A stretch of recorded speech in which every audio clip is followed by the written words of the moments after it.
నాగభూషణ్ గారు అంతన్నారు ఇంతన్నారు 175 నియోజకవర్గాలు కసరత్తు చేశారు, 25 నియోజకవర్గాలకి ముగ్గురిని సెలెక్ట్ చేశారు, మొత్తం 525 అప్లికేషన్లు తీసుకున్నారు, అందరిని ఆశ పెట్టారు, మీ వాళ్ళందరూ పోటీ చేస్తారన్నారు.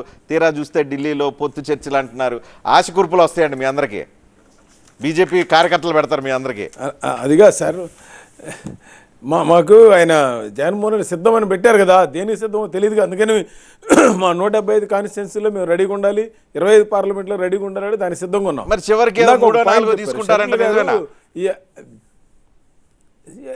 సార్ అది మీకు కాదు. పాయింట్ ఏంటంటే 24 తీసుకోవడంతో జనసేన పార్టీలో ఒక తీవ్రమైన వ్యతిరేకత, అసంతృప్తి క్యాడర్లో వచ్చింది. లీడర్లో వదిలేసండి, వాళ్ళంతా పర్లేదు మన 24 అయినా మనం 20 గెలిచి బయటకు వద్దామని అనుకుంటున్నారు.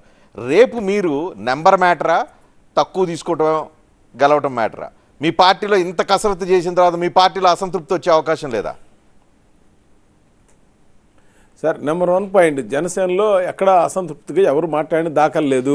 ఎవరు మాట్లాడుతున్నారంటే వైసీపీలో లీడర్లు ఎక్కువ మాట్లాడుతున్నారు, వాళ్ళ రెచ్చగొడటానికి రకరకాలుగా. సరే, వాళ్ళ 2 పార్టీల మధ్య ఏం జరిగింది అనేది జనసేనలో ఎవరైనా ఒక్కళ్ళన్నా కంప్లీట్ అయిన తర్వాత అప్పుడే మోసేయండి, అధికారిక ప్రకటన రానివ్వండి. కాదు కాదు, రాజకీయాల అర్ధరాత్రుల్లోనే చాలా. అలాగే అర్ధరాత్రులే సీఎంలు వచ్చేస్తారు, తెల్లారేసరికి సీఎంలు మారిపోయి ఉంటారు. ఒక్క మాట, ఇప్పుడు మీకు పవన్ కళ్యాణ్ గారు అంటే ఒకటి గుర్తుపెట్టుకోండి సార్, ఒక సామాజిక స్పృహ ఉన్న వ్యక్తి, ఒక అవినీతి అంటే గిట్టన వ్యక్తి, ఈ దేశం కోసం పనిచేసే వ్యక్తి. అందుకే మోడీ గారు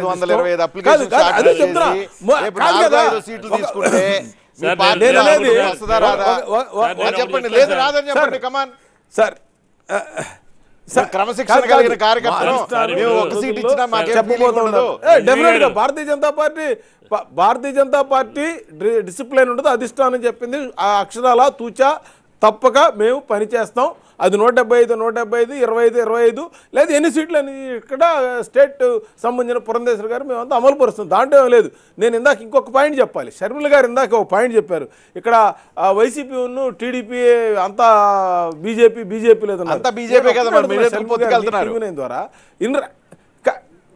కాదు ఆ మాట అలాంటే తప్పట్న. ఎందుకు అంటున్నానంటే, ఇన్ని రోజుల నుంచి షర్మిల గారు ఎక్కడ నిద్రపోయారండి? తెలంగాణ ఇది నా పుట్టినిల్లు, మా మెట్టినిల్లు, నేను ఎక్కడే ఉన్నాను, నేను ఇక్కడే బతుకుతానన్నారు. ఈ 5 సంవత్సరాల నుంచి వాళ్ళ అన్న మీద పోరాటం చేయకుండా సడన్గా వచ్చి ఇక్కడ బీజేపీ అది చేయలేదు, ఇది చేయలేదు, ఇక్కడ అంతా ఇది తప్పు కదా అలా మాట్లాడటం. వాళ్ళ అన్నా చెల్లెళ్ళ తగాదా ఉండి వాళ్ళు చూసుకోవాలి, అంతేగాని భారతీయ జనతా పార్టీ గురించి మాట్లాడేంత అర్హత లేదు.